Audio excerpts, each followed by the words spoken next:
Hello guys and welcome back to another video. Today we're going to be checking out the CU65 by Capsunlocked. Overall, this keyboard is very good and I'll be going over all the things it has to offer in this video. So first off, let's talk about build quality.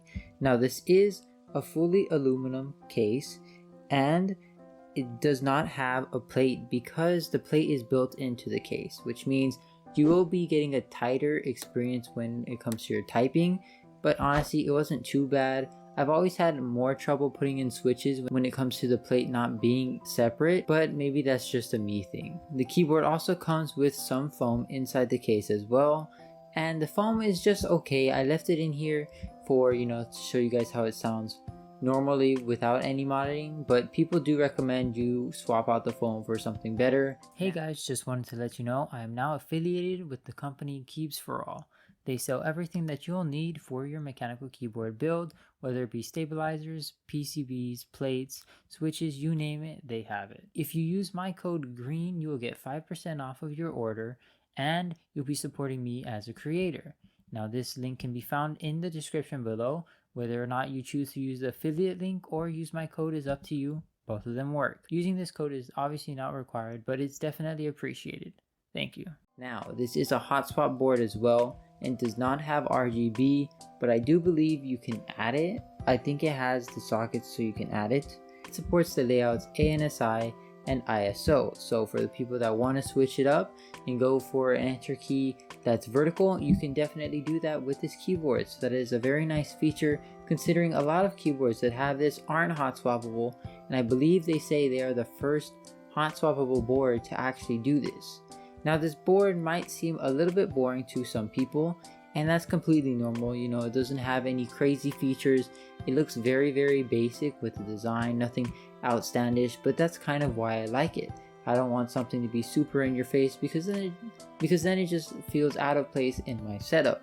The two things I'll be complaining about though are the stand and the rubber feet.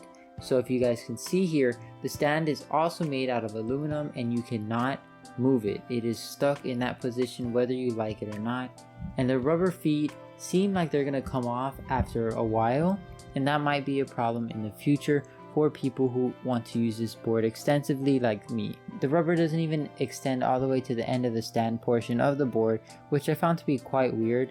The keyboard I have is the round 2, and maybe they fix that in the round 3 variant of this keyboard, but I personally would not know. Now I obviously haven't shown you guys what the box comes with because I actually bought this keyboard secondhand, but it's from a very well-known mechanical keyboard YouTuber and they took very good care of it, so I'm guessing this is how they received it as well. It does support QMK for you guys who want to change up your layout. You can use QMK software, and if you guys don't know what that is, it's basically a website where you can flash your own layouts. Let's just say you want the Q key to be somewhere else or something, or you want to change what the FN key does because it is a 65% layout, which means you don't get the FN rows. You can do that through QMK software, and it does support 6.25 U spacebars and 7 U spacebars. So it has split backspace support and it has 3 and 5 pin support as well. The one thing I wanted to talk about though, it says it has 3 pin and 5 pin support. People say that switches are more secure when you use a 5 pin switch, obviously because you have 2 more legs to make the switch hold into the housing. Now I didn't really understand what they meant by this, but I'm guessing some of the keys, especially like the enter key where you can change it vertical or horizontal, were kind of wobbly when I put them in, so putting keycaps on them were very hard, and I ended up putting on the keycap on the switch before I put the switch into the board, and that was the way I was able to get them to be straight and not kind of like lopsided.